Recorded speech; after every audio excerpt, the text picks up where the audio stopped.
പഠിക്കുന്നവർക്ക് പ്രവചനത്തെക്കുറിച്ചുള്ള പഠനങ്ങൾ അതിലേക്ക് ലീഡ് ചെയ്യുന്നതായി ഞാൻ കണ്ടിട്ടുണ്ട്. പ്രവചനത്തെക്കുറിച്ചുള്ള ദൈവവചന ചിന്തകൾ നാം ചിന്തിക്കുമ്പോൾ പ്രവചനാത്മാവിൽ നിറയുവാൻ ആഗ്രഹമുള്ളവർക്ക് ദൈവം അതിനുള്ള അവസരങ്ങൾ നൽകും. നമ്മൾ ആത്മവരങ്ങളെ വാഞ്ചിക്കണമെന്ന് പൗലോസ് നമ്മെ പഠിപ്പിക്കുന്നുണ്ട്, അല്ലെ? നമ്മൾ എത്രത്തോളം ആത്മവരങ്ങളെ വാഞ്ചിക്കുന്നവരാണ് സത്യത്തിൽ, അല്ലെ? നമ്മുടെ ദൈനംദിന ജീവിതത്തിൻ്റെതായിട്ടുള്ള കാര്യങ്ങൾ എല്ലാം അനുഗ്രഹമായി നടക്കണമെന്ന് മാത്രമേ നമ്മുടെ ഉള്ളിൽ സത്യത്തിൽ ആഗ്രഹമുള്ളൂ. യേശുവിന്റെ അടുത്തും അനേക ആൾക്കാർ വന്നല്ലേ, അപ്പം പ്രതീക്ഷിച്ച് വന്നവരുണ്ട് യേശുവിന്റെ അടുത്ത്. കാരണം മീറ്റിംഗ് കഴിയുമ്പോൾ എന്ത് ചെയ്യും? നല്ല 2 മീനോ 5 അപ്പം ഉള്ളെങ്കിൽ കർത്താവ് എന്താക്കും? വായിച്ച് നുറുക്കി പട്ടിണി കിട്ടു വിടത്തില്ല. കർത്താവ് എന്ത് ചെയ്യും? എല്ലാ മീറ്റിങ്ങുകളും ഫുഡ് കൊടുത്ത് വിടത്തുള്ളൂ. അത് 2 സംഭവങ്ങളെ ബൈബിൾ എഴുതിയിട്ടുള്ളൂ. ചിലപ്പോൾ എല്ലാ മീറ്റിങ്ങുകളും അത്ഭുതം നടന്നിട്ടുണ്ടായിരിക്കണം, നമുക്കറിയത്തില്ല. കുറച്ച് യോഹന്നാൻ തന്റെ ലേഖനത്തിൽ എഴുതിയിരിക്കുന്ന യേശു ചെയ്ത അത്ഭുതങ്ങളെ കുറിച്ച് എഴുതിയാൽ ഈ പുസ്തകം തികയത്തില്ല എന്ന് പറയുന്നു. അപ്പോൾ നിരവധി തവണ കർത്താവ് ആ അത്ഭുതം ചെയ്ത് കാണുമായിരിക്കും, നമുക്കറിയത്തില്ല. അപ്പോൾ അപ്പത്തിനായി ആഗ്രഹിച്ച് കർത്താവിന്റെ പുറകെ പോയവരുണ്ട് എന്ന് ദൈവത്തിന് വചനം പഠിപ്പിക്കുന്നുണ്ട്. അപ്പത്തിനായി ആഗ്രഹിച്ചവര് ഭൗതികമായ വിടുതല്, സൗഖ്യം, കുഷ്ഠരോഗികളുടെ സൗഖ്യം. എത്ര പേരാണ് മടങ്ങി വന്നത്? 10 കുഷ്ഠരോഗികളെ സൗഖ്യമാക്കിയപ്പോൾ ഒരാൾ മാത്രമേ മടങ്ങി വന്നുള്ളൂ. അപ്പൊ സൗഖ്യത്തിനായി ആഗ്രഹിച്ച്, ഭക്ഷണത്തിനായി ആഗ്രഹിച്ച്, നന്മകൾക്കായി ആഗ്രഹിച്ചൊക്കെ യേശുവിനെ പിൻപറ്റിയവരുണ്ട്. എന്നാൽ യേശുവിൽ നിന്ന് പഠിക്കുവാൻ, അല്ലെ, നിന്റെ വായിൽ നിന്ന് വരുന്ന വചനങ്ങൾ നിത്യജീവന്റെ മൊഴികളാണ്. അത് ഞങ്ങൾ നിന്നെ വിട്ട് ഞങ്ങൾ എവിടെ പോകാൻ കഴിയും? അപ്പോൾ കർത്താവിന്റെ ശബ്ദം കേൾക്കാൻ, വചനം കേൾക്കാൻ ആഗ്രഹിച്ചവരുണ്ട്, അല്ലെ? മാർത്ത പോയി ഭക്ഷണം ഉണ്ടാക്കുന്ന സമയത്ത് മറിയ എന്ത് ചെയ്തു? കർത്താവിന്റെ പാദപീഠത്തിൽ ഇരുന്ന് വചനം കേൾക്കാനാണ്, കർത്താവിന്റെ ടോക്ക് കേൾക്കാൻ. കർത്താവിന്റെ വചനം എന്ന് പറയുമ്പോൾ കർത്താവിന്റെ സംസാരം, അല്ലെ? കർത്താവിന്റെ ശബ്ദം, കർത്താവിന്റെ സംസാരം കേൾക്കാൻ വേണ്ടി മറിയ ആഗ്രഹിച്ചു. അപ്പോൾ 2 രീതിയിൽ ആൾക്കാരെ നമുക്ക് കാണാൻ കഴിയും. കർത്താവിനോട് താല്പര്യം, ആത്മീയമായി വളരാൻ, കൃപാവരങ്ങളെ വാഞ്ചിക്കുന്നവർ, അല്ലെ? അന്യഭാഷ ദൈവത്തെ ആരാധിക്കണം, പുതുഭാഷ, അന്യഭാഷയിൽ സംസാരിക്കുന്നവരെ തന്നെ വ്യാഖ്യാനവരത്തിനായി പ്രാർത്ഥിക്കണം, പുതുഭാഷകൾ നിറയാൻ പ്രാർത്ഥിക്കണം, അല്ലെ? സർപ്പങ്ങളെ പിടിച്ചടക്കണം, മരണകരമായി യാതൊന്ന് തൊട്ടാലും ഹാനി വരാത്തക്ക രീതിയിൽ നാം മാറണം, അല്ലെ? നമ്മളെ കരം വെക്കുമ്പോൾ രോഗികൾ സൗഖ്യമാകണം. എന്തെല്ലാം കൃപാവരങ്ങൾ ഇനിയും നമുക്കായി ദൈവം വെച്ചിട്ടുണ്ട്. നമ്മുടെ ഉള്ളിൽ ഇതിനുള്ള വാഞ്ച വേണം. അതുകൊണ്ടാണ് പൗലോസ് പറയുന്നത് കൃപാവരങ്ങളെ കുറിച്ച് വാഞ്ചിപ്പീൻ. പ്രവചനവരം ദൈവജനത്തിൽ വളരെയധികം പ്രാധാന്യം അറിയിക്കുന്ന ഒരു കൃപാവരമാണ്. പ്രവചനവരത്തെ കുറിച്ചുള്ള ചില ചിന്തകൾ ചിന്തിച്ച് പ്രാർത്ഥിപ്പാൻ ആഗ്രഹിക്കുന്നു. 1 കൊരിന്ത്യർ ലേഖനം 13-ാം അധ്യായത്തിന്റെ 9-10 വാക്യങ്ങൾ പ്രാരംഭമായി നമുക്ക് വായിക്കാം. 1 കൊരിന്ത്യർ 13. അംശമായി മാത്രം നാം അറിയുന്നു, അംശമായി മാത്രം പ്രവചിക്കുന്നു, അല്ലേ? മതി. അംശമായി മാത്രം അറിയുന്നു, അംശമായി മാത്രം പ്രവചിക്കുന്നു. അപ്പോൾ ഏത് പ്രവാചകനും ദൈവത്തിൽ നിന്ന് പ്രാപിക്കുന്നത് മാത്രമേ വിളിച്ചു പറയാനായിട്ട് പറ്റത്തുള്ളൂ, അല്ലേ? അല്ലേ? യഹോവയ്ക്ക് മന്ത്രിയായിരുന്നവനാ, അല്ലേ? അവന് വല്ലതും കൊടുത്തിട്ട് അവൻ നിന്ന് പ്രാപിക്കുവാൻ ആഗ്രഹിക്കുന്നവനാ. അതൊന്നും കഴിയത്തില്ല. എനിക്ക് കരുണ തോന്നുന്നവനോട് എനിക്ക് കരുണ തോന്നുകയും എനിക്ക് കൃപ തോന്നുന്നവനോട് എനിക്ക് കൃപ തോന്നുകയും ചെയ്യും. ദൈവത്തിന് എന്തെങ്കിലും കൊടുത്തിട്ട് ദൈവത്തിൽ നിന്ന്, അല്ലേ, കമ്മീഷൻ കൊടുക്കുന്ന പോലെ, ലോകപരമായ കമ്മീഷൻ ഒക്കെ കൊടുത്ത് കാര്യസാധ്യം നടത്തുന്ന പോലെ ദൈവത്തിന് വല്ലതും കൊടുത്തിട്ട് വാങ്ങാൻ പറ്റുമോ? ഒന്നും പറ്റത്തില്ല, അല്ലേ? ദൈവം എല്ലാം തരണം. എനിക്ക് കരുണ തോന്നുന്നവനോട് എനിക്ക് കരുണ തോന്നും. അപ്പോൾ അംശമായി മാത്രം അറിയുന്നു, അംശമായി പ്രവചിക്കുന്നു. എല്ലാം ദൈവത്തിൽ നിന്ന് പ്രാപിപ്പാനായിട്ട് കഴിയുന്നില്ല. ദൈവം നമുക്ക് തരുന്നത് ആത്മാവിൽ ഏറ്റെടുത്ത് നമ്മുടെ ശബ്ദത്തിൽ കൂടെ പ്രവഹിക്കുന്നതാണ് പ്രവചനം. കുറച്ചു മാത്രമേ ദൈവം നമുക്ക് തരത്തുള്ളൂ. നോക്കണമേ, ശക്തനായ പ്രവാചകനായിരുന്നു എലീശ പ്രവാചകൻ. എന്നാൽ എലീശ പ്രവാചകൻ മടങ്ങി വരുന്ന സമയത്ത് ശൂന്യകാര്യത്തിയുടെ മകൻ മരിച്ചു പോയത് എലീശ പ്രവാചകൻ അറിഞ്ഞില്ല. അവൾ ഗേഹസിയോട് പ്രവാചകൻ പറയുന്ന ഒരു പദമുണ്ട്, അല്ലേ? അവൾക്ക് എന്തോ ഒരു മനോവിഷമുണ്ട്, പക്ഷെ ദൈവം അതെന്നെ അറിയിച്ചിട്ടില്ല. കണ്ടോ, ശക്തനായ പ്രവാചകനാ എലീശ, അല്ലേ? രാജാവിന്റെ ശബ്ദം അറിയുന്നവൻ, രാജാവിന്റെ തീരുമാനങ്ങൾ അന്തഃപുരത്തിൽ സംസാരിക്കുന്നതൊക്കെ പ്രാർത്ഥനാ മുറിയിൽ വെളിപ്പെട്ട് സൈന്യത്തോട് സംസാരിച്ച് വഴിതിരിച്ചു വിടുന്ന ശക്തനായ പ്രവാചകൻ പോലും ശൂന്യക്കാരത്തിയുടെ മകൻ മരിച്ചത് അറിഞ്ഞില്ല. അപ്പൊ ദൈവം വെളിപ്പെടുത്തുന്നത് മാത്രമേ നമുക്ക് സംസാരിക്കാൻ പറ്റത്തുള്ളൂ. അതുകൊണ്ട് അംശമായി മാത്രം അറിയുന്നു, അംശമായി പ്രവചിക്കും. അപ്പൊ പ്രവചിക്കുമ്പോൾ എല്ലാം ലഭിക്കണമെന്നില്ല, ദൈവം തരുന്നത് മാത്രമാണ് പ്രവചിക്കുവാൻ പറ്റുന്നത്. 1 തെസ്സലോനിക്കർ ലേഖനം 5-ാം അധ്യായത്തിലേക്ക് കടന്നു വരാം. 20-21 വാക്യങ്ങൾ പരിചിതമായ വേദഭാഗങ്ങളാകുന്നതുകൊണ്ട് വേഗത്തിൽ നമുക്ക് വായിച്ചു പോകാം. 1 തെസ്സലോനിക്കർ 5-ാം അധ്യായം 20-21 വാക്യങ്ങൾ. സകലവും ശോധന ചെയ്ത് നല്ലത് മുറുകെ പിടിപ്പിൻ. അപ്പൊ അതിന്റെ അർത്ഥം എന്താ? അതിന്റെ അർത്ഥം എന്താ? നല്ലതല്ലാത്തതും വരാൻ സാധ്യതയുണ്ട്. മാനുഷികമായി സംസാരിക്കാൻ സാധ്യതയുണ്ട്. ദുരാത്മാവിൽ സംസാരിക്കാൻ സാധ്യതയുണ്ട്, അല്ലേ? അപ്പൊ നല്ലത് മുറുകെ പിടിക്കണം. നമുക്ക് കേൾക്കുന്നതെല്ലാം ചാടി കയറി പിടിക്കരുത്, അല്ലേ? നല്ലത് ശോധന ചെയ്ത് മുറുകെ പിടിപ്പീൻ. വായിച്ചോട്ടെ. സകലവിധ ദോഷവും അതിന് മുമ്പിലുള്ള വാക്യം എന്നത് പ്രവചനം.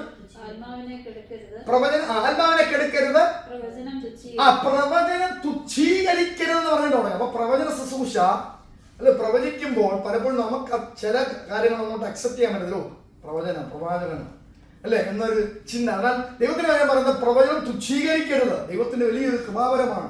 കൃപാവരങ്ങളിൽ വളരെ പ്രാധാന്യം അർഹിക്കുന്ന ഒന്നാണ്. അതുകൊണ്ട് അതിനെ തുച്ഛീകരിക്കരുത്. നല്ലതല്ലാത്തത് വരുന്നുണ്ടെങ്കിൽ നല്ലത് ശോധന ചെയ്ത് എന്ത് ചെയ്യണം? അതിനെ മുറുകെ പിടിപ്പിക്കും. വായിച്ചാൽ പെട്ടെന്ന് വായിച്ചു. സകലവിധ ദോഷവും വിട്ടകലുവിൻ. അപ്പോൾ പ്രവചനത്തിനകത്ത് നല്ലതല്ലാത്തത് വരുന്നത് കൊണ്ട് മാനുഷികമായ ചില ശബ്ദങ്ങളുടെ പ്രവാചകന്റെ അധരങ്ങളിൽ നിന്ന് വന്നേക്കാം. ആരും പൂർണ്ണമല്ലല്ലോ, അല്ലേ? അപ്പോൾ അങ്ങനെ സംഭവിക്കുന്നെങ്കിൽ അത് ശോധന ചെയ്ത് ഫിൽട്ടർ ചെയ്ത്, നമുക്കറിയാം വാട്ടർ കമ്പനി ജോലി ചെയ്യുന്ന ആളുകളുണ്ടല്ലോ, അല്ലേ? ഞാൻ എന്നാലും ചോദിച്ച് പറഞ്ഞു, പല ടാങ്കിനകത്തൂടെ പോയി ഫിൽട്ടർ ചെയ്ത് വേസ്റ്റ് വാട്ടർ വെള്ളമൊക്കെയാണ്. പക്ഷെ എന്ത് ചെയ്യും? ഫിൽട്ടർ ചെയ്ത് അവരാണ് നമ്മുടെ കപ്പിനകത്ത് നല്ല വെള്ളമായിട്ട് ശുദ്ധീകരിച്ചു വരും. എത്ര ടാങ്കിലൂടെ പറഞ്ഞു? 3, 4, 5 ടാങ്കിലൂടെ കയറി ഇറങ്ങിയാണ് ശുദ്ധം. അപ്പൊ ഫിൽട്ടർ ചെയ്തെടുക്കുക. അപ്പോൾ ഒരു പ്രവാചകൻ വന്ന് സംസാരിക്കുമ്പോൾ ചാടിക്കയറി പിടിക്കരുത്. അത് വചനത്തിൽ നിന്നാണോ സംസാരിക്കുന്നത്, വചനവുമായ ഒരു കണക്ഷൻ ഉണ്ടോ, എല്ലാം ശ്രദ്ധിച്ച് ഫിൽട്ടർ ചെയ്ത് നല്ലത് മുറുകെ പിടിക്കുന്നു. 1 കൊരിന്ത്യർ 14-ാം അധ്യായത്തിന്റെ 3-ാമത്തെ വാക്യം. എന്തിനാണ് പ്രവചനം ആക്ച്വലി? 1 കൊരിന്ത്യർ 14 പ്രവചിക്കുന്നവനോ ആത്മീക വർധന. പ്രവാചകൻ സംസാരിച്ചു തുടങ്ങുമ്പോൾ നമുക്ക് ഒന്നുകൂടെ ക്ഷീണമായിട്ട് പോവുകയാണെങ്കിൽ, കുറച്ചുകൂടെ ഉറക്കം വരുവാണ്, ഒന്നാമത് ഉറക്കമാണ്, അതിൻ്റെ കൂടെ കുറച്ചുകൂടെ ഉറക്കം വരുവാണെങ്കിൽ, പ്രവാചകൻ സംസാരിക്കുമ്പോൾ കുറച്ചുകൂടെ ഉറക്കം വരുവാണെങ്കിൽ അത് ആത്മീക വർധന ഉള്ളതാക്കുന്നില്ല. അത് നല്ല പ്രവചനമല്ല. അപ്പൊ ആത്മീക വർധന നമ്മെ ക്ഷീണിപ്പിക്കുന്നതായിത്തീരുന്നത്. പ്രവാചകൻ സംസാരിച്ചു തുടങ്ങുമ്പോൾ നമ്മെ കുറ്റപ്പെടുത്തി, നമ്മെ കുറച്ചുകൂടെ നിരാശപ്പെടുത്തി, നമ്മളെ ക്ഷീണിപ്പിക്കുന്നതാക്കി, നമ്മെ അസ്വസ്ഥപ്പെടുത്താക്കി. അല്ല, ഇങ്ങനെ ഞാൻ പണ്ട് ഞങ്ങളുടെ വിശ്വാസം വന്ന സമയത്ത് ഒരു ഭവനത്തിൽ മീറ്റിംഗ് നടന്നപ്പോൾ ഒരു പ്രവാചകനെ വിളിച്ചു. ഞാനവിടെ പോയി അറ്റൻഡ് ചെയ്തു. ഒരു 1.5 മണിക്കൂർ കഴിഞ്ഞപ്പോൾ എനിക്ക് ഇരിക്കാൻ പറ്റുന്നില്ല. കാരണം ഇദ്ദേഹത്തിന്റെ വാക്കുകൾ ക്രിറ്റിസൈസ് ചെയ്യുന്നതാണ്, നമ്മെ ഇടിച്ച് താഴ്ത്തിക്കളയുന്നതാണ്, നമ്മുടെ അകത്തെ ബലം നഷ്ടപ്പെടുത്തുന്നതാണ്. ഞാൻ പതുക്കെ അവിടെ നിന്നിട്ട് പോരുവാനായിട്ടിടയാ. പിന്നെ പാസ്റ്ററിനോട് ചോദിച്ചെന്താ ബിജിബോധന പോയെന്ന് ചോദിച്ചു. അപ്പൊ ഞാൻ പറഞ്ഞത് ഇതാണ്, എന്നെ ആത്മീകമായി ഉത്തേജിപ്പിക്കുന്നില്ല, പകരം എന്നെ ക്ഷീണിപ്പിക്കുകയാണ്, എന്റെ ഉള്ള ബലം കൂടെ ചോർത്തിക്കളയുകയാണ്. അപ്പൊ ആത്മീക വർധനക്കായിരിക്കണം പ്രവചനം. ഈ പ്രവചനം മാത്രമല്ല, നമ്മുടെ വാക്കുകളെല്ലാം എങ്ങനെയുള്ളതായിരിക്കണം? ഉപ്പിനാഴ്ച വരുത്തിയതും, അല്ലെ, കൃപയോടുകൂടിയതും ആത്മീക വർധന വരുത്തുന്നതുമായിരിക്കണം, അല്ലെ? വളരെ കേൾപ്പാൻ വേഗതയും പറവാൻ താമസമുള്ളവരായി. നമുക്ക് എങ്ങനെ തിരിച്ചാലേ? പറവാൻ വേഗതയും കേൾക്കാൻ താമസവും, അല്ലെ?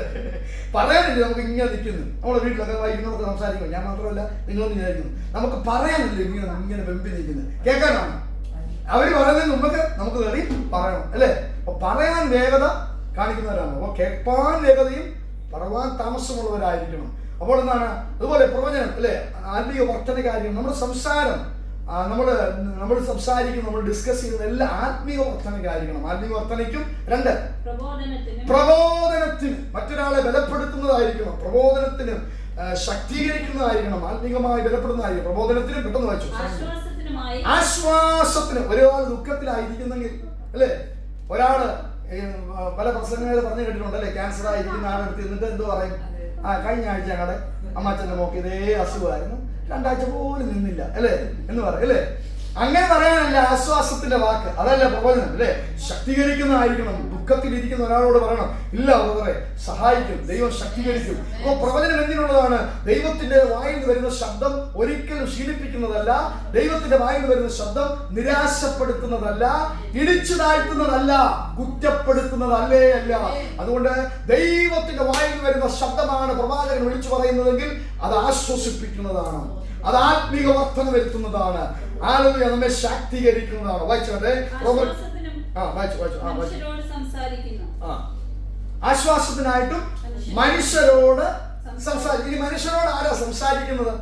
ദൈവമാണ് സംസാരിക്കുന്നത്. ഈശ്വരോട് സംസാരിക്കുന്ന മനുഷ്യനാണ് അല്ലേ? ഞാനല്ലേ ഇപ്പൊ നിങ്ങളോട് സംസാരിക്കുന്നത് അല്ലേ? അപ്പൊ ദൈവം നിങ്ങളോട് എന്തെങ്കിലും പ്രവചിക്കാൻ ആഗ്രഹിക്കുന്നെങ്കിൽ അത് ആരിൽ കൂടെ ആയിരിക്കും സംസാരിക്കുന്നത്? ഒന്നിൽ എന്നിൽ കൂടെ ആയിരിക്കും, അല്ലെ കടന്നു വരുന്ന മിസ്റ്റിംഗ് പാസ്റ്ററിൽ കൂടെ ആയിരിക്കും, പ്രവാചകൻ. മനുഷ്യരോട് സംസാരിക്കുന്ന മനുഷ്യൻ തന്നെയാണ്. പക്ഷെ സംസാരിക്കുന്ന വചനം ദൈവത്തിൽ നിന്ന് ഹൃദയത്തിലേക്ക് വരുന്ന വചനമാണ്. പലപ്പോഴും ചോദിക്കാൻ ഈ പ്രവചിക്കാൻ പറ്റുന്നത് എങ്ങനെയാണെന്ന് ചോദിക്കുമ്പോൾ ഞാൻ പറയും, ചില വാക്കുകൾ ദൈവം നമ്മുടെ ഹൃദയത്തിലേക്ക് ഇങ്ങനെ തരും. ഞാൻ മനസ്സിലാക്കിയത് അങ്ങനെയാണ്. അത് നമ്മളിങ്ങനെ ശുശ്രൂഷിച്ചുകൊണ്ടിരിക്കുമ്പോൾ അല്ലെ ഒരാൾക്ക് വേണ്ടി പ്രാർത്ഥിച്ചുകൊണ്ടിരിക്കുമ്പോൾ ചില വാക്കുകൾ ദൈവം നമ്മുടെ ഹൃദയത്തിലേക്ക് തരും. അതെനിക്ക് ഏറ്റവും അതിശയമായിട്ട് തോന്നിയത്, ഞാൻ ബാംഗ്ലൂരിൽ ശുശ്രൂഷിച്ച് കഴിഞ്ഞ് ഒരുപാട് കുഞ്ഞുങ്ങൾ, അവിടെ കോളേജിലെ കുഞ്ഞുങ്ങളുണ്ട്, 100-150 കുഞ്ഞുങ്ങളോളം ഉണ്ട്. ഒരുപാട് കുഞ്ഞുങ്ങൾ പ്രാർത്ഥിക്കുന്നു. അവസാനമായിട്ട് അവിടുത്തെ പാസ്റ്റർ പറഞ്ഞു, ബിൽ പാസ്റ്റർ പ്രാർത്ഥിക്കാൻ ആഗ്രഹിക്കുന്നവർ മുന്നോട്ട് വരാൻ വേണ്ടി വിളിച്ചു.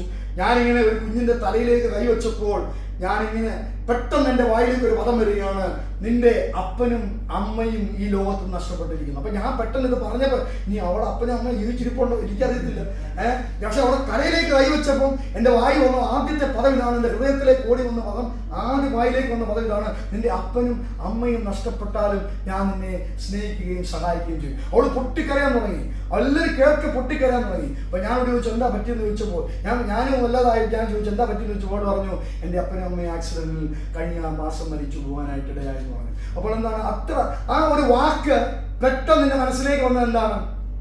ആ പ്രവചന ശബ്ദം ഒരു ഹൃദയത്തിലേക്ക് വന്ന ഒരു ശബ്ദമായി മാറി അല്ലേ? അങ്ങനെ ഒരുപാട് അനുഭവങ്ങൾ ജീവിതത്തിലുണ്ട്. അപ്പൊ ഞാൻ പറഞ്ഞത്, അത് തരുന്നത്, അത് ഹൃദയത്തിലേക്ക് കൊണ്ടുവന്ന്, ആ ചിന്ത ഹൃദയത്തിലേക്ക് കൊണ്ടുവന്ന് അധരങ്ങളിൽ തരുന്നത് പരിശുദ്ധാത്മാവാണ്. നമുക്കതിനകത്ത് ഒരു റോളുമില്ല. നമ്മുടെ അധരങ്ങളെ മാത്രം ദൈവം എടുക്കുന്നു, നമ്മുടെ ചിന്തകളെ എടുക്കുന്നു. ഇതാണ് പ്രവചനം. റോമർക്കെഴുതിയ ലേഖനം 8-ാം അധ്യായത്തിന്റെ 33-34 വാക്യം. റോമർക്കെഴുതിയ ലേഖനം 8-ാം അധ്യായം. ദൈവം തിരഞ്ഞെടുത്തവരെ ആര് കുറ്റം ചുമത്തും? നമ്മൾ ദൈവത്താൽ തിരഞ്ഞെടുക്കപ്പെട്ടവരാ. നാളെ ഒരു പ്രവാചകൻ എന്ന് പറഞ്ഞ് നിനക്ക് ആ കാശിന് കൊള്ളത്തില്ല എന്ന് പറഞ്ഞാൽ അക്സെപ്റ്റ് ചെയ്യരുത്. Price the Lord. നീ രക്ഷിക്കപ്പെട്ട ആളാണ്, നീ സ്നാനപ്പെട്ട ആളാണ്, പരിശുദ്ധാത്മ അഭിഷേകം പ്രാപിച്ച ആളാണ്, ദൈവകൃപയിൽ നിൽക്കുന്ന ആളാണെങ്കിൽ ഹല്ലേലൂയ, നിന്നെ കുറ്റം വിധിക്കാൻ ഒരു പ്രവാചകൻ അനുവാദമില്ല. ദൈവം തിരഞ്ഞെടുത്തവരെ ആര് കുറ്റം വിധിക്കും? എത്ര ശക്തനായ പ്രവാചകനാണെങ്കിലും ദൈവം തന്നെ തിരഞ്ഞെടുത്താണെങ്കിൽ കുറ്റം വിധിക്കുന്ന ദൂത്, ശിക്ഷാവിധിയുടെ ദൂത് ദൈവം പറയത്തില്ല. അയച്ചോട്ടെ. നീതീകരിക്കുന്നവൻ ദൈവം, ശിക്ഷ വിധിക്കുന്നവനാ. നാം നീതീകരിക്കപ്പെട്ടവരാണെങ്കിൽ നാം വിശുദ്ധ വംശവും സ്വന്തം ജനവും കർത്താവിന്റെ മഹാപുരോഹിതന്മാരും ആണെങ്കിൽ, അങ്ങനെ വിശ്വാസമുള്ളവർ ദൈവത്തെ ശ്രദ്ധിച്ചാട്ടെ.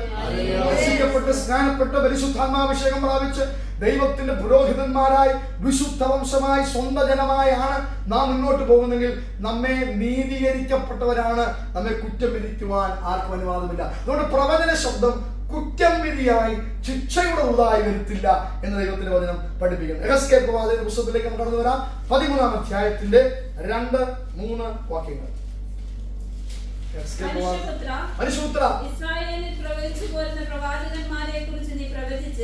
ഇസ്രായേലിൽ പ്രവചിച്ചു പോകുന്ന പ്രവാചകന്മാരെ കുറിച്ച് നീ പ്രവചിക്കണം. അപ്പൊ അവിടെ ഇസ്രായേൽ പ്രവചിക്കുന്ന ആരുണ്ടായിരുന്നു? പ്രവാചകന്മാരുണ്ടായിരുന്നു. ആ പ്രവാചകന്മാരോടുള്ള ദൂത് നിന്റെ വായിൽ തരിക. അപ്പം ഇത് സാധാരണ ജനത്തോടുള്ള ദൂതല്ല.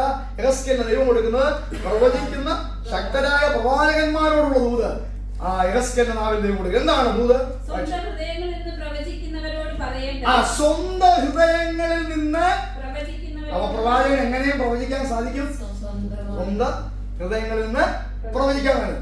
സേറയുടെ തലയിലോട്ട് കൈവയ്ക്കുമ്പോഴേ ആ ലണ്ടൻ കാണുന്നു എന്ന് എന്റെ ഹൃദയത്തിൽ നിന്ന് വേണം, എനിക്ക് മനസ്സിൽ നിന്ന് വേണേ പറയാനും പറ്റും. അപ്പൊ സ്വന്തം ഹൃദയങ്ങളിൽ നിന്ന്, ചിന്തയിൽ നിന്ന് പ്രവചിക്കുന്നവരോട് പറയേണ്ടത് യഹോവയുടെ വചനം കേൾപ്പിൻ.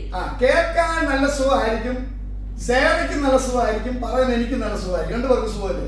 UK അല്ലെ USA എന്ന് പറയുമ്പോൾ എനിക്കും ഒരു സുഖം, സേറയ്ക്ക് കേൾക്കുമ്പോൾ സേറയ്ക്ക് ഒരു സുഖം. പക്ഷേ അവിടെ ഒരു കാര്യം ദൈവം എഴുതിയിട്ടുണ്ട്. അങ്ങനെ പ്രവചിക്കുന്നവരോട് ദൈവത്തിന്റെ സമീപനം എന്താന്ന് നോക്കിയേ. യഹോവയായ കർത്താവ്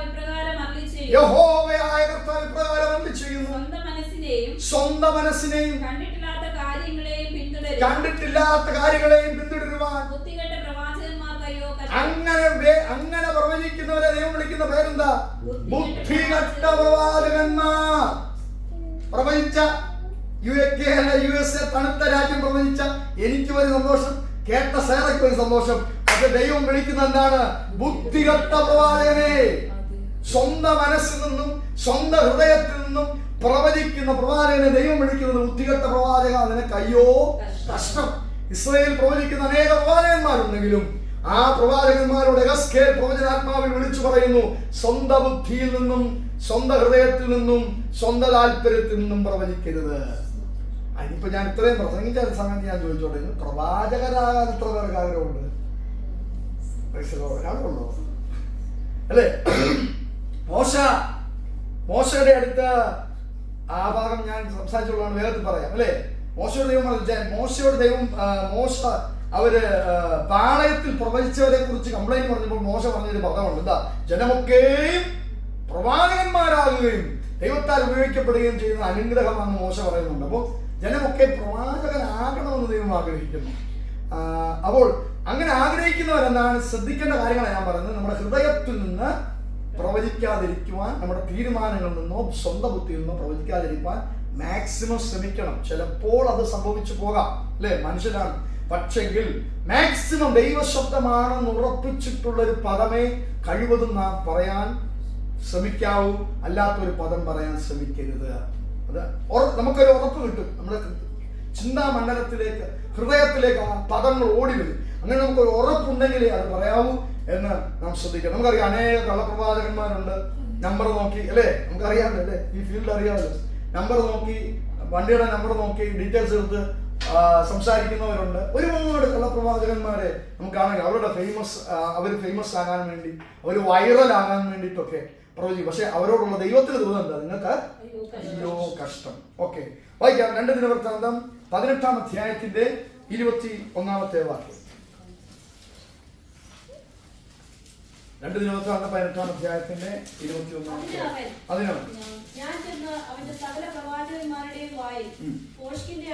അതിന്റെ സാഹചര്യം പശ്ചാത്തലം പറയാൻ പോയാൽ നമുക്ക് 1.5 മണിക്കൂർ വേറെ എടുക്കേണ്ടി വരും.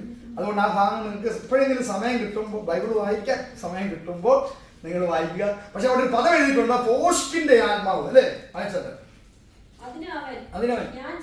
ഞാൻ ചെന്ന് അവന്റെ സകല പ്രവാചകന്മാരുടെയും വായിൽ ഫോഷ്കിന്റെ ആത്മാവായിരിക്കും. അഹാബ്, യഹോശാഫാത്തൊക്കെ ഉള്ള ആ ഒരു കൂട്ടത്തിനോടുള്ള ബന്ധത്തിലുള്ള ഒരു ദൂതാണ്. ആ ഭാഗം പറയാൻ എനിക്ക് സമയമില്ല. അപ്പോൾ അവിടെ എഴുതിയിരിക്കുന്നത്, ഞാൻ ചെന്ന് എന്ത് ചെയ്യും? ആ പ്രവാചകന്മാരുടെ വായിൽ എന്ത് ചെയ്യും? ഫോഷ്കിന്റെ ആത്മാവിനെ കൊണ്ട് നിറയ്ക്കും. എന്നിട്ട് നീ അവനെ വശീകരിക്കണം, നിനക്ക് സാധിക്കും പറഞ്ഞു. അപ്പൊ ഫോഷ്കിന്റെ ആത്മാവ് കൊണ്ട് പ്രവാചകന്മാരുടെ അധരങ്ങളെ നിറയ്ക്കുവാൻ പിശാചിന് കഴിയും. അവരിൽ കൂടെ പ്രവചിച്ച തെറ്റായ വഴികളിലേക്ക് നടത്താനും സാധ്യതയുണ്ട്. എന്നാൽ പ്രവചനം തുച്ഛീകരിക്കാനും പാടില്ല. പ്രവചനത്തിന് നല്ല വശങ്ങളുണ്ട്. നമ്മുടെ ആശ്വാസത്തിനും ഗുണീകരണത്തിനും ആത്മീയ വർധനയ്ക്കും അത് കാരണമായി തീരുകയും ചെയ്യും. എങ്കിലും സ്വന്തം ബുദ്ധിയിൽ സംസാരിക്കുന്നവരും ഫോഷ്കിന്റെ ആത്മാവിൽ നിറഞ്ഞ് സംസാരിക്കുന്നവരുമുണ്ട്. അത് നാം ശ്രദ്ധിക്കണമെന്ന് ദൈവത്തിന്റെ വചനം പഠിപ്പിക്കുന്നുണ്ട്. നമുക്ക് വളരെയധികം പരിചിതമായിട്ടുള്ള ഭാഗമാണ് അല്ലേ? യേശു കർത്താവിന്റെ അടുത്ത് ഒരു പ്രവചനം പറയുന്ന ഒരു വ്യക്തിയെ നമുക്ക് കാണാം. യേശുവിനോട് പ്രവചിച്ച ഒരാളെ കുറിച്ച് പെട്ടെന്ന് പറയാമോ? യോഹന്നാൻ പറഞ്ഞ യേശുവിന്റെ അടുത്ത് നിന്ന് യേശുവിനോട് പ്രവചിച്ച ഒരാൾ. യേശുവിനോട് നീ സാക്ഷാൽ ദൈവത്തിന്റെ പുത്രനാണ്. പീറ്റർ അല്ലേ, പത്രോസ് അല്ലേ? ഫിലിപ്പിന്റെ കൈസരിയിൽ കർത്താവിന്റെ അടുത്ത് നിന്ന് ഒരാൾ സംസാരിക്കുകയാണ്. നിങ്ങൾ എന്നെ കുറിച്ച് നിങ്ങൾ എന്നെ കുറിച്ച് എന്ത് പറയുന്നു? ജനം എന്നെ കുറിച്ച് എന്ത് പറയുന്നു? ഇരമ്യാ പ്രവാചകൻ, ഏലിയാ പ്രവാചകൻ, പ്രവാചകന്മാരിൽ ഒരുത്തൻ എന്നൊക്കെ ഇങ്ങനെ പറഞ്ഞ് സംസാരിച്ചു കൊടുക്കുമ്പോൾ ഒരാൾ ചാടി കയറി പറഞ്ഞെന്ത്?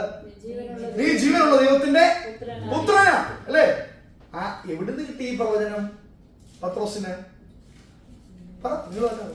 യേശുവിനെ ആൻസർ കൊടുക്കുന്നുണ്ടല്ലേ? ജഡരക്തങ്ങളല്ല നിനക്കിത് വെളിപ്പെടുത്തിയത്, ഈ ശബ്ദം നിന്റെ അധരങ്ങളിൽ തന്നത്. ആരും പറയാതിരിക്കുമ്പോൾ, എല്ലാവരും പല പേരുകൾ പറയുമ്പോൾ നീ മാത്രം ഒരു പേര് വിളിച്ചു പറഞ്ഞു, നീ സാക്ഷാൽ ദൈവപുത്രനാണ് അല്ലേ? ദാവീദിന്റെ പുത്രനാണ്, ദൈവപുത്രനാണ്. ആ വചനം നിന്റെ വായിൽ തന്നത് ആരാ? സ്വർഗത്തിലെ പിതാവായ ദൈവമാണ് അല്ലേ? ജഡരക്തങ്ങളല്ല നിനക്കിത് വെളിപ്പെടുത്തിയത്. പ്രോസിന് വളരെ സന്തോഷമായി അല്ലേ? എല്ലാവരുടെയും മുമ്പിൽ വെച്ച് ഒന്ന് പുള്ളി ഒന്ന് പൊക്കി ഉയർത്തിയപ്പോഴത്തേക്ക് എന്തൊരു പ്രവചനമാണ് അത്, മനുഷ്യർക്ക് പോലും കിട്ടാത്ത സാധനം വെളിപ്പാടിൽ ആത്മാവിൽ നീ സംസാരിച്ചല്ലോ എന്ന് പറഞ്ഞ് പത്രോസ് 2 സ്റ്റെപ്പ് ഇങ്ങനെ പൊങ്ങിയൊക്കെ നിന്നപ്പോൾ അടുത്ത ദൂത് കർത്താവ് പറയുകയാണ്, ഞാൻ മനുഷ്യരാൽ പിടിക്കപ്പെടുകയും മരണപ്പെടുകയും ഉയർത്തെഴുന്നേൽക്കുകയും ചെയ്യും. അപ്പോൾ പത്രോസിന്റെ അകത്ത് അതുവരെ നിന്ന ദൈവാത്മാവ് മാറിയിട്ട് വേറൊരാള് കയറി. കർത്താവേ നിനക്കത് ഭവിക്കരുതേ. എന്താ കാര്യം? സന്തോഷം കൊണ്ട് പറഞ്ഞാണോ പത്രോസ്? കർത്താവ് മരണപ്പെടുമെന്ന് ഓർത്ത് വിഷമം കൊണ്ട് പറഞ്ഞാണോ? പത്രോസ് പറഞ്ഞാണോ അത്? പത്രോസ് ആണോ അത് പറഞ്ഞത്? കാരണം യേശു ആരോടാ പറഞ്ഞത്? സംസാരിച്ചത് തിരിച്ച് സാത്താനെ. അപ്പൊ പത്രോസ് ആണോ പറഞ്ഞത്? അല്ല. പക്ഷെ പത്രോസിന്റെ നാവാണോ ഉപയോഗിച്ചത്? മാറ്റി നിർത്തി പത്രോസിനെ കൊണ്ടാണ് പറയിപ്പിച്ചത്. പറഞ്ഞത് സാത്താന്, ഉപയോഗിച്ചത് പത്രോസിന്റെ നാവ്. അങ്ങനെയാണെങ്കിൽ അതിന് മുമ്പുള്ള 5 മിനിറ്റ് മുമ്പ് പറഞ്ഞതാരാ? പത്രോസ്. സംസാരിപ്പിച്ചതാരാ? ദൈവം. എത്ര സെക്കൻഡ് വ്യത്യാസത്തിൽ ദൂത് യൂട്ടേൺ ആയി പോയി അല്ലേ? ഒരിക്കലും യേശു മരിക്കുന്നത്, യേശു അടക്കപ്പെടുന്നത്, യേശു ഉയർത്തെഴുന്നേൽക്കുന്നത് ഉള്ള വിഷമം കൊണ്ടല്ല പത്രോസ് പറഞ്ഞത്. പിന്നെ അവന്റെ അകത്ത് സാത്താൻ കയറിയിട്ട് യേശു മരിച്ചാൽ, അടക്കപ്പെട്ടാൽ നമുക്ക് ഇന്ന് ഇവിടെ ഇരിക്കാതിരിക്കാൻ കഴിയത്തില്ല. നമ്മൾ ഇവിടെ ഇരിക്കണമെങ്കിൽ യേശു മരിക്കണം. അവൻ യാഗമായി തീരണം. അവൻ സ്വർഗത്തിൽ ഇറങ്ങി വന്ന ജീവന്റെ അപ്പമാണ്. അവൻ യാഗമായി തീരണം എന്നുള്ള ദൈവത്തിന്റെ പദ്ധതിയാണ്. ദൈവത്തിന്റെ പദ്ധതി സംസാരിച്ചപ്പോൾ അത് നടക്കരുതെന്ന് പിശാച് പറഞ്ഞു. അതാരിക്കൂടെ പറഞ്ഞു? എത്ര ആത്മാവിൽ കുതിച്ചാലും ചാടിയാലും ഇടയ്ക്ക് പുള്ളി കയറാൻ സാധ്യതയുണ്ട്. പത്രോസിന്റെ അകത്ത് കയറിയെങ്കിൽ നമ്മളെ വെറുതെ വിടുമോ? ഇല്ല. അത്ര കെയർഫുൾ ആയിരിക്കണം എന്നാണ് ദൈവത്തിന്റെ വചനം നമ്മളെ കുറിച്ച് പഠിപ്പിക്കുന്നത്. അപ്പൊ പത്രോസ് തന്നെ സാക്ഷാൽ ദൈവപുത്രൻ എന്ന് പറയുന്നു. പക്ഷെ പിന്നീട് സെക്കൻഡുകൾക്കുള്ളിൽ അവൻ സാത്താനാൽ സ്വാധീനിക്കപ്പെട്ട് അവന്റെ ദൂതിനെ മാറ്റുന്നു എന്ന് കാണാൻ കഴിയുന്നു. അപ്പൊ ഒരേ നാവ് കൊണ്ട് പരിശുദ്ധാത്മാവിൽ സംസാരിക്കുകയും അടുത്ത സെക്കൻഡിൽ സാത്താന്റെ ഹോസ്റ്റിന്റെ ആത്മാവിനാൽ നിറയുകയും ചെയ്യുവാനായിട്ട് ഇടയായിത്തീർന്നു. അപ്പോൾ പ്രവചനം നമ്മിൽ വരുന്നത് നമ്മൾ എപ്പോഴും പരിശുദ്ധാത്മാവിന്റെ നിറവിൽ നിൽപ്പാനും ദൈവത്തിന്റെ പദ്ധതിയിൽ നിൽപ്പാനും പ്രവാചകൻ ആഗ്രഹിക്കേണ്ടതുണ്ടെന്ന് മനസ്സിലാക്കുവാൻ കഴിയുന്നു. ഇനി പ്രവചനത്തെ കുറിച്ച് വളരെ വ്യക്തമായി പ്രവചനത്തിന്റെ യഥാർത്ഥത്തിലുള്ള ഉദ്ദേശം അല്ലെങ്കിൽ യഥാർത്ഥത്തിൽ പ്രവചനം കൊണ്ട് ദൈവം ആഗ്രഹിക്കുന്നത് 1 കൊരിന്ത്യർ 14 അധ്യായത്തിന്റെ 25 പറയുന്നുണ്ട്. 1 കൊരിന്ത്യർ 14 അധ്യായം. അതിന്റെ ഒട്ടുള്ള വാക്യങ്ങൾ വായിച്ചു. നമുക്കറിയാം. ഒരുവൻ പ്രവചിക്കുന്നെങ്കിലോ അവിശ്വാസിയോ അകത്ത് വന്നാൽ എല്ലാവരുടെ വാക്കിനാലും അവന് പാപബോധം വരും. അവൻ എല്ലാവരാലും വിവേചിക്കപ്പെടും. അവന്റെ ഹൃദയ രഹസ്യങ്ങളും വെളിപ്പെട്ടു. ഇപ്പൊ നമ്മുടെ സഭയിൽ കഴിഞ്ഞ ആഴ്ച ഒരു ബ്രദർ വന്നല്ലോ. നമ്മൾ ആ ബ്രദർ വേറെ എങ്ങും പോകരുതേ എന്ന് പറഞ്ഞുകൊണ്ട് ഇങ്ങനെ നിൽക്കുകയാണ് അല്ലേ? ആ ബ്രദർ എന്നോട് പറഞ്ഞു, പുള്ളി തിങ്കളാഴ്ച സാറ്റർഡേ ആണ് പുള്ളിക്ക് ഓഫ്. പുള്ളി സൺഡേക്ക് വേണ്ടി ഓഫിന് വേണ്ടി ശ്രമിച്ചുകൊണ്ടിരിക്കുകയാണ്. സൺഡേക്ക് എവിടെയും ആരാധനയ്ക്ക് പോകാൻ. ഞാൻ പറഞ്ഞു, ബ്രദറെ ഇതിനുവേണ്ടി പ്രാർത്ഥിക്കുകയും ആഗ്രഹിക്കുകയും ചെയ്യില്ല, സാറ്റർഡേ തന്നെയാണ് നല്ലത് പറഞ്ഞൊക്കെ ഞാൻ നിർത്തിയിരിക്കുക. പക്ഷെ പുള്ളി ചർച്ചോകോടുകാരനാണ്. പുള്ളിയുടെ മനസ്സിൽ നാട്ടിൽ ചർച്ചോകോടിൽ ആരാധിച്ചുകൊണ്ട് ഇവിടെ ചർച്ചോകോടിൽ പോകണമെന്നൊരു ആഗ്രഹമാണ്. അപ്പൊ അത് മനസ്സിൽ പുള്ളി അതുപോലെ തന്നെ പറഞ്ഞു. അതുകൊണ്ട് ചർച്ചോകോടിൽ ആരാധനയ്ക്ക് പോകണമെങ്കിൽ ഏതെങ്കിലും സാറ്റർഡേ സൺഡേ ഒരു ആരാധന പുള്ളി കിട്ടിയാൽ ചർച്ചോകോടിൽ ഏതെങ്കിലും ചർച്ചിൽ പോകാനായിട്ട് ആഗ്രഹം. അപ്പൊ ഞാൻ പറഞ്ഞു, ബ്രദറെ അങ്ങനെ പ്രാർത്ഥിക്കണ്ട, ഇപ്പോഴുള്ള സാറ്റർഡേ എന്ന് പറയുന്നത് ഒരു അനുഗ്രഹമാണ്. നമുക്ക് മീറ്റിംഗ് ഉണ്ട്, സൺഡേ ഡ്യൂട്ടിക്ക് പോകും. അപ്പൊ പുള്ളിയുടെ പ്രാർത്ഥന സൺഡേ ഓഫ് കിട്ടാനും എന്റെ പ്രാർത്ഥന പുള്ളിക്ക് സൺഡേ ഓഫ് കിട്ടല്ലെന്നും. അപ്പൊ എന്താണ്? അപ്പൊ നമ്മൾ അങ്ങനെ ഒരാളെ പോകരുത് അല്ലെങ്കിൽ ഒരാളെ കിട്ടണമെന്ന് ആഗ്രഹത്തോടെ ഇരിക്കുമ്പോൾ വചനം പറയുന്നത് എന്താ? ഒരാൾ നിൽക്കണമെങ്കിൽ, ഒരാൾ കവണ്ണു വീണ് ഇതിനകത്ത് വന്നാൽ ഇവിടെ ദൈവമുണ്ട്, ഞാൻ ഇവിടുന്ന് പോകത്തില്ലെന്ന് പറയണമെങ്കിൽ എന്ത് ചെയ്താൽ മതി? നമ്മൾ ബ്രെയിൻ വാഷ് ചെയ്താലും നമ്മൾ ചാക്കിട്ട് വിളിച്ചാലും ഒന്നും നടക്കുകയില്ല. ഒരു കാര്യം ഉണ്ടെങ്കിൽ അത് നടക്കും. എന്താ? വായിച്ചോ. ഒരുവൻ ഇതിനകത്ത് വന്നാൽ, എല്ലാവരുടെയും വാക്കുകളാൽ അവൻ വിവേചിക്കപ്പെട്ടാൽ, പ്രവചിക്കുന്നവരുടെ ശബ്ദത്താൽ അവർ വിവേചിക്കപ്പെട്ടാൽ ഇതിനകത്ത് ദൈവമുണ്ട്. നമ്മുടെ ആരാധന കാണുമ്പോൾ ഇതിനകത്ത് ദൈവമുണ്ട്, ഇതിനകത്ത് സാന്നിധ്യമുണ്ട്, പ്രവചനാത്മാവുണ്ട്, ആത്മനിറവുണ്ട് എന്ന് ഒരാൾ മനസ്സിലാക്കിയാൽ അവർ പിന്നെ പോകാൻ തോന്നത്തില്ല. ഞാൻ സത്യത്തെ അത് ആഗ്രഹിക്കുന്നത്. ഒരാൾ വന്നു കഴിഞ്ഞാൽ നമ്മുടെ നിർബന്ധത്തിൽ ഒരാൾ വരരുത്.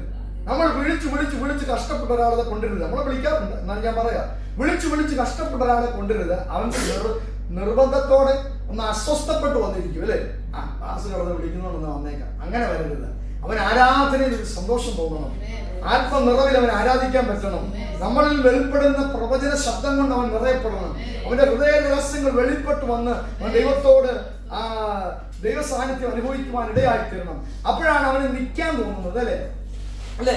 ഞാൻ ഈ ദുബായ് വന്ന സമയത്ത് IPC ചർച്ചിലാണ് പോയത്. എൻ്റെ കൂട്ടുകാരൻ IPC, എൻ്റെ നാട്ടിൽ പഠിച്ച, എൻ്റെ കൂടെ പഠിച്ച ഒരു ബ്രദർ IPC ചർച്ചിലാണ് പോയിക്കൊണ്ടിരുന്നത്. അപ്പൊ ഞാൻ IPC ചർച്ചിൽ പോകുമായിരുന്നു.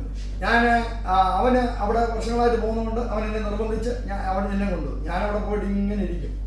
എനിക്ക് ഉറക്കം വന്ന് പാസ് എടുക്കുന്ന മെസ്സേജ് കേട്ടപ്പോൾ ഉറങ്ങി വീഴും. ഒരു എനർജി ഇല്ലാത്തതുകൊണ്ട് ഞാൻ പറഞ്ഞു, ഞാൻ അവന്റെ നിർബന്ധത്തിൽ അങ്ങ് പോയിക്കൊണ്ടിരിക്കുക ചർച്ചിൽ. അങ്ങനെ ഇരുന്നപ്പോൾ ഒരു കൺവെൻഷൻ ദുബായ് വന്നു. അപ്പോൾ ദുബായിൽ അവർ നടത്തിയ ഒരു ഇൻഡിപെൻഡന്റ് ചർച്ചാണ് അവിടെ ഒരു കൺവെൻഷൻ നടത്തിയത്. അപ്പോൾ ഞാൻ അവിടെ ചെന്നപ്പോൾ അവിടെ അനവധി ശുശ്രൂഷ നാട്ടിൽ നിന്ന് വന്ന് ശുശ്രൂഷിക്കുന്ന ഒരു ചർച്ചാണ്. അപ്പോൾ ഞാൻ ആ ചർച്ചയിൽ ചെന്നപ്പോൾ എനിക്കൊരു എനർജി ലഭിച്ചു, ഒരു ശക്തി ലഭിച്ചു, ഒരു പവർ ലഭിച്ചു. എനിക്ക് ആരാധിക്കാൻ പറ്റും, നാട്ടിലെ പോലെ ആരാധിക്കാൻ പറ്റും. അപ്പം ഞാൻ പറഞ്ഞു, നീ എൻ്റെ എത്ര വലിയ കൂട്ടുകാരനായാലും ഇനി ഞാൻ അങ്ങോട്ട് വരുത്തില്ല. കാരണം എനിക്ക് ആത്മാവിൽ ഒരു ഫ്രീഡം കിട്ടിയത്, ഒരു ശക്തി കിട്ടിയത് ഇവിടെ പോയപ്പോഴാണ്. അപ്പൊ എന്ത് ചെയ്തു? എൻ്റെ റൂട്ട് മാറി സൺഡേ അവരെ വിളിച്ചു. അവരോട് ആരാണെങ്കിൽ പോകാൻ തുടങ്ങി. അവരൊന്ന് വിൽക്കാൻ തുടങ്ങി. നോക്കണേ, അപ്പോൾ ചർച്ചിനകത്ത് ആള് കയറുന്നത് എങ്ങനെയാന്ന് നോക്കിയേ. ചർച്ചിനകത്ത് ആൾ എങ്ങനെയാ കയറുന്നത്? നിർബന്ധം കൊണ്ടല്ല കയറുന്നത്, ആത്മസാന്നിധ്യം കൊണ്ടാണ്. ആത്മസാന്നിധ്യം ആശ്രയി മാത്രം ഇരിക്കുന്ന കാര്യമല്ല. പ്രൈസല്ലോ, നമ്മൾ ഒരുക്കപ്പെട്ട് ആത്മശക്തിയോടെ ദൈവത്തെ ആരാധിക്കുമ്പോൾ നമ്മൾ ആ സഭയിൽ ചെന്ന് കഴിഞ്ഞാൽ നമുക്കറിയാം, പാസ്റ്ററിനേക്കാളും ചാർജായിട്ടാണ് അവിടെയുള്ള പിള്ളേർ നിൽക്കുന്നത്. ഒരു 10-20 യുവാക്കന്മാർ അവിടെ ഉണ്ട്. പാസ്റ്റർ ശുശ്രൂഷിക്കുന്നുണ്ടെങ്കിലും അവരാണ് അതിന്റെ മുന്നിൽ നിന്ന് ആ ഒരു ബലത്തോടെ, അധികാരത്തോടെ, അഭിഷേകത്തോടെ നിൽക്കുന്നത്. അവരെ കാണും. എൻ്റെ അടുത്ത് നിന്ന്, ഞാൻ കൺവെൻഷൻ ചെന്നപ്പോൾ എൻ്റെ അടുത്ത് നിന്ന് ആരാധിക്കുന്ന ബ്രദറിനെ കണ്ടപ്പോൾ എൻ്റെ മേലൊരു പവറായി. അവൻ്റെ ആരാധനയും അവൻ്റെ ആ ഡെഡിക്കേഷൻ കണ്ടപ്പോൾ അവിടെ ഇവരുടെ കൂടെ ആരാധിക്കാമെന്നൊരു ചിന്ത മനസ്സിലായി. അപ്പൊ അങ്ങനെ ഹൃദയ രഹസ്യങ്ങളെ വെളിപ്പെടുത്തുന്ന ശബ്ദങ്ങൾ, പ്രവചനങ്ങൾ, പ്രാർത്ഥനകൾ, ഹല്ലേലൂയ, അതാണ് വ്യക്തികളെ ആകർഷിച്ച് മനസ്സിലാക്കാൻ കഴിയും. ഇനി 1 ശമൂവേൽ 10-ാം അധ്യായത്തിന്റെ 1 മുതൽ 10 വരെയുള്ള വാക്യങ്ങളുടെ വേഗത്തിൽ വായിച്ചതിനുള്ള സമയം കൂടെ നമ്മുടെ മുമ്പിൽ പ്രാർത്ഥിക്കുവാനായിട്ട് ആഗ്രഹിക്കുന്നു. 1 ശമൂവേൽ 10-ാം അധ്യായത്തിന്റെ അപ്പോൾ ശമൂവേൽ തൈലപാത്രം എടുത്തു. വേഗത്തിൽ അവന്റെ തലയിൽ ഒഴിച്ച് അവനെ ചുംബിച്ചു. യഹോവ തന്റെ അവകാശത്തിന്റെ പ്രഭുവായി നിന്നെ അഭിഷേകം ചെയ്തിരിക്കുന്നു. നീ ഇന്ന് എന്നെ പിരിഞ്ഞു പോകുമ്പോൾ ബെന്യാമീന്റെ അതിർത്തിയിലെ അതിനിടയ്ക്ക് ഞാൻ ചോദിച്ചോട്ടെ, സമയം കറക്റ്റാണ്. എന്റെ വച്ചാൽ ടൈം 50 ആകുന്നേ ഉള്ളൂ. അതിച്ചിരി ഫാസ്റ്റ് വന്നു. 50 ആയുള്ളൂ. അപ്പൊ 10 മണിയോട് നിർത്താം. അതിന് മുമ്പ് നിർത്താൻ നോക്കാം. ഓക്കെ, വായിച്ചു. ശൗലിനെ അഭിഷേകം ചെയ്യുന്ന ഭാഗമാണ് നമുക്ക് കാണാൻ കഴിയുന്നത്. അവിടെ 3-4 പ്രവചന ശബ്ദങ്ങൾ. ആദ്യം നമുക്കറിയാം, ആ ഭാഗം നമ്മൾ പണ്ടൊന്ന് ചിന്തിച്ചതാണ്. ശൗലിനെ മാറ്റി നിർത്തിയിട്ട് ബാല്യക്കാരനോട് മാറിപ്പോകാൻ പറഞ്ഞിട്ട്, നീ അല്പം എനിക്ക് വേണ്ടി കാത്തിരിക്കുക, ദൈവശബ്ദം വെളിപ്പെടുന്നതിന് വേണ്ടി കാത്തിരിക്കുക എന്നൊക്കെ പറയുന്ന ഭാഗമുണ്ട്. അതിനുശേഷം ശൗലിനോട് പ്രവചിച്ചു പറയുന്ന 3 കാര്യങ്ങൾ അവിടെ കാണാൻ കഴിയുന്നുണ്ട്. ഒന്നാമത്തേത്, യഹോവ തന്റെ അവകാശത്തിന്റെ പ്രഭുവായി നിന്നെ അഭിഷേകം ചെയ്തിരിക്കുന്നു. നീ എന്നെ പിരിഞ്ഞു പോകുമ്പോൾ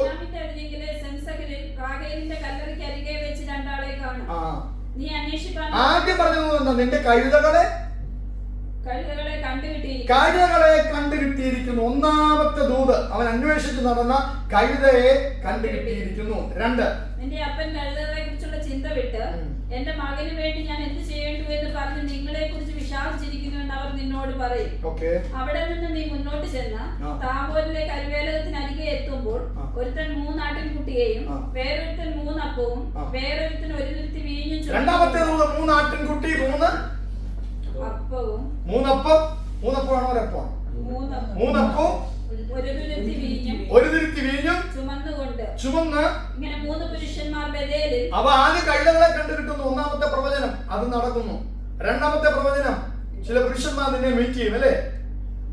3 ആട്ടിൻകുട്ടി, 3 അപ്പം, 1 തുരുത്തി എണ്ണയുമായി വീഞ്ഞുമായി ദൈവത്തിന്റെ അടുക്കൽ പോകുന്നതായി നിനക്ക് എതിർപ്പെടും.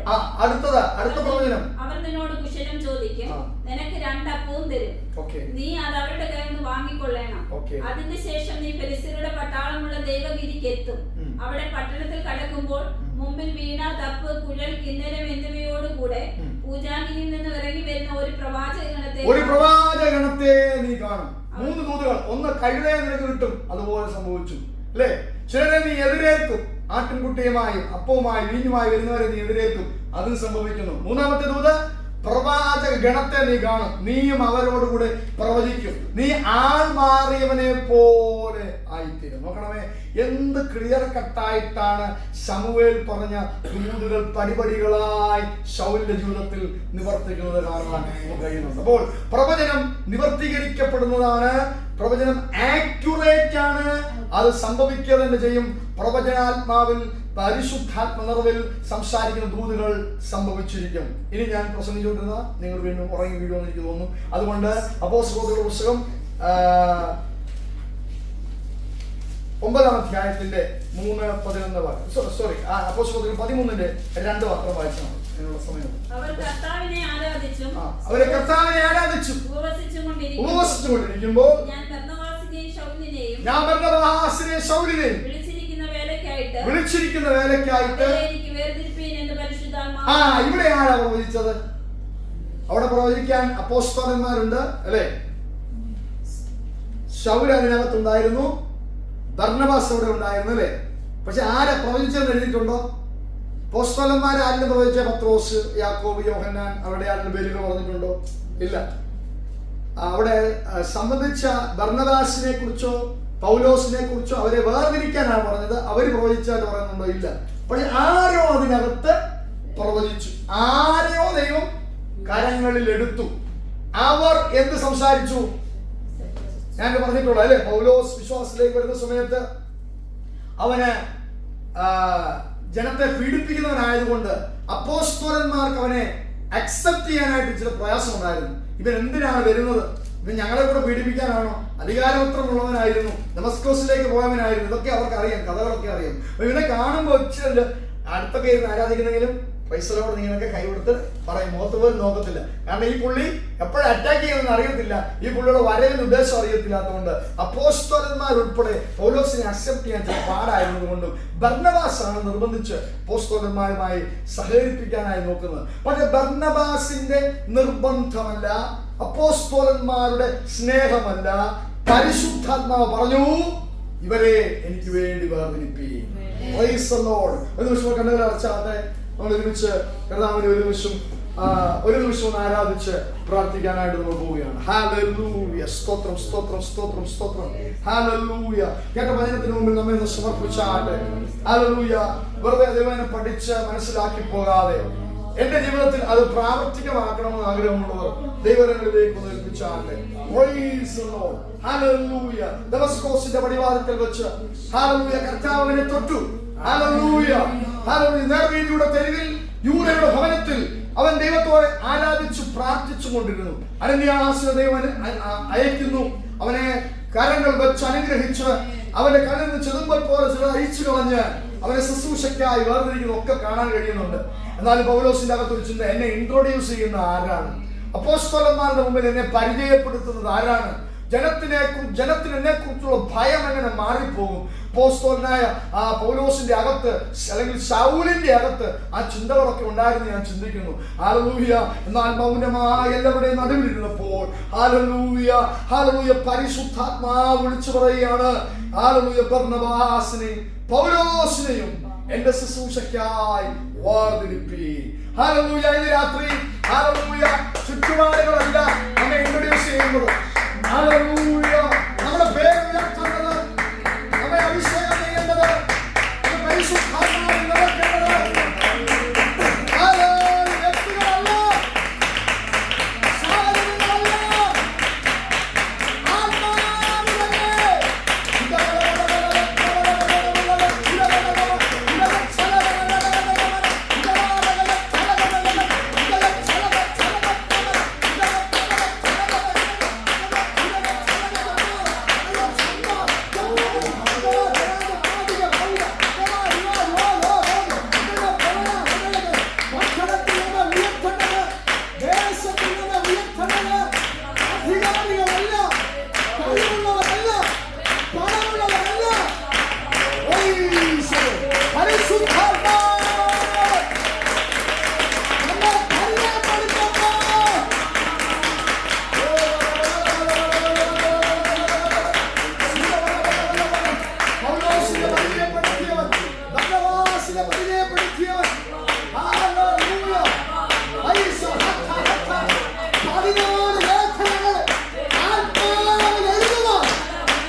നോക്കരുത്.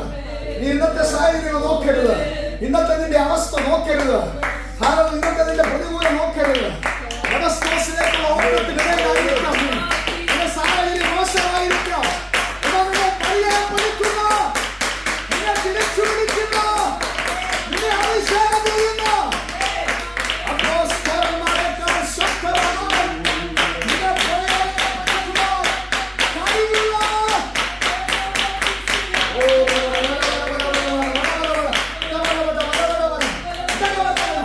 അപ്പോസ്തലന്മാർ ചെയ്യാത്ത റുമാലിൽ കൂടെ ശക്തി വ്യാപരിക്കുന്ന തരത്തിൽ, തൊണ്ടയിൽ കൂടെ ശക്തി കൗവായിൽ കൂടെ ശക്തി വ്യാപരിക്കുന്ന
ചിന്തിച്ചവൻ, മരുഭൂമിയിൽ പോയി പ്രാർത്ഥിച്ചവൻ, അപ്പോസ്തലന്മാർ അംഗീകരിക്കുമോ എന്ന് ഭയപ്പെട്ടവൻ, പക്ഷെ ഇപ്പോൾ അവന്റെ ടവലൊന്ന് കിട്ടിയാൽ മതിയെന്ന്. Praise the Lord. അവൻ ഉത്തരീയത്തിന്റെ മേൽ റുമാലിന്റെ മേൽ വെളിപ്പെടുന്ന അവൻ വരണ്ട. അവന്റെ ഉത്തരീയം, അവന്റെ റുമാൽ മലയെന്ന് പറയുന്ന രീതിയിൽ